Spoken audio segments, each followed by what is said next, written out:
Binge Audio. Salut, c'est Thomas Rozek. Il y a quelques épisodes de cela, nous évoquions la trajectoire ô combien particulière de Kanye West et sa chute sans fin dans les abysses de l'ultra-droite. Au passage, on s'était posé la question de ce qui nous fascine dans ce genre de parcours qui font partie des classiques des récits. Les destins brisés. Ces personnages voués à la grandeur, qui l'approchent, qui la touchent, qui la vivent parfois pleinement, puis qui en sont privés, soit par leurs propres actions, soit par un coup du sort injuste, soit par un subtil mélange des deux. Restons sur cette idée, et entamons, si vous le voulez bien, cette année 2023 par une galerie de portraits qui tous pourraient revendiquer l'étiquette de destin brisé.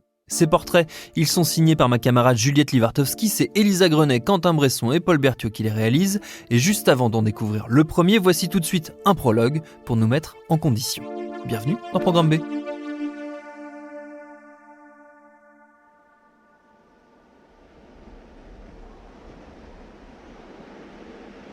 Il était une fois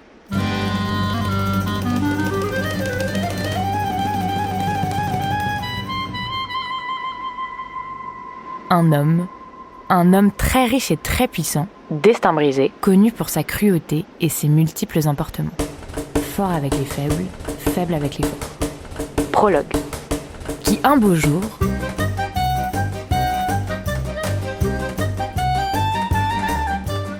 exige de recevoir chez lui un artisan. Depuis des années, cet artisan est connu dans toute la région pour ses talents d'inventeur et de sculpteur. Si cet homme si riche veut le recevoir, c'est parce qu'il a une mission pour lui. Et comme il est souvent malvenu de refuser les volontés d'un homme aussi puissant, le sculpteur fait sa valise et se rend, accompagné de son fils, chez lui.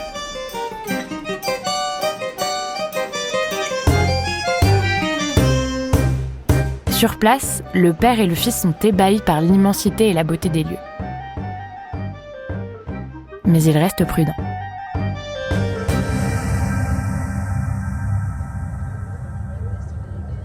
Après quelques heures passées autour d'un repas luxuriant, l'homme sort de son silence. Il leur annonce qu'ils doivent construire pour lui un labyrinthe dans ses sous-sols. Un labyrinthe si complexe et tortueux que personne, absolument personne, ne pourra en ressortir vivant.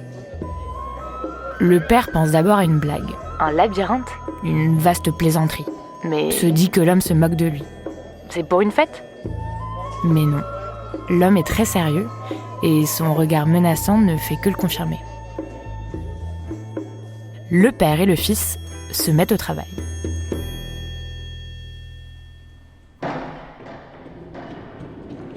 Des semaines et des semaines de travaux plus tard, ils sont plus que satisfaits.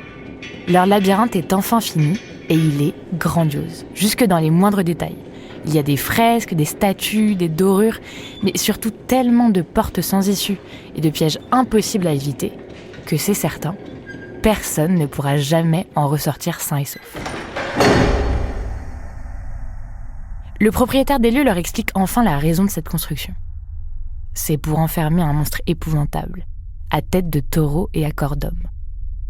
Un monstre qui dévore les humains.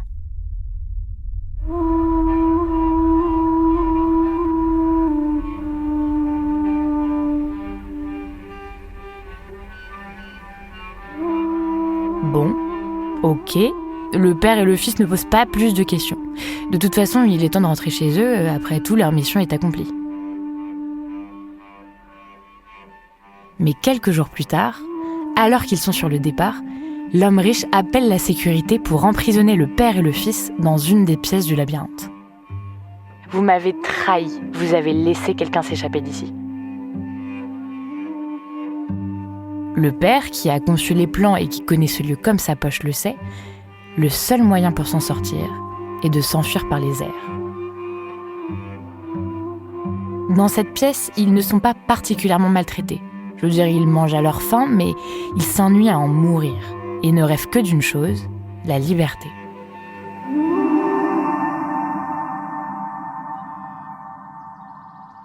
Un jour, en regardant des oiseaux qui s'envolent en direction de la mer, le père a une idée. Chaque jour, il décide de déposer de la nourriture pour que ces volatiles gourmands s'y arrêtent et laissent quelques plumes. Au bout de plusieurs mois d'enfermement, il se met au travail, en secret.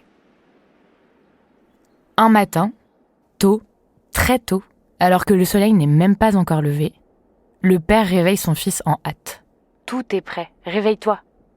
On peut partir. » Le fils, qui n'est pas franchement matinal, ne comprend rien. Son père aurait-il perdu la boule ? Encore endormi, il voit son père tirer de sous son lit 4 ailes, immenses, vraiment immenses, confectionnées grâce aux plumes recueillies pendant ces longs mois et collées grâce à de la cire de bougie. « Allez, debout, je vais fixer 2 ailes à tes épaules et à tes bras. Ensuite, tu attacheras toi-même l'autre paire. » Le père le met en garde. « Mon fils, c'est notre seule chance de sortir d'ici. Mais il faut absolument que tu m'écoutes. Ne vole pas trop près de la mer pour ne pas mouiller tes plumes qui risqueraient de t'empêcher de voler. Mais surtout, ne vole pas trop près du soleil. Sinon la cire risquerait de fondre. »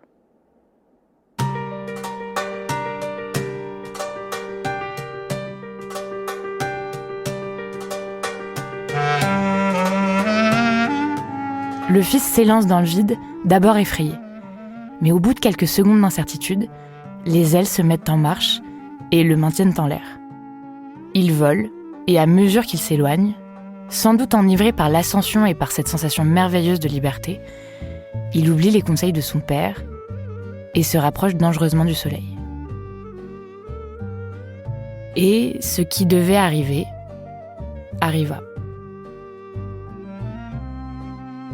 La cire de ses ailes se mit à fondre, le fils plongea vers le sol, et sous le regard horrifié de son père, il disparut dans la mer.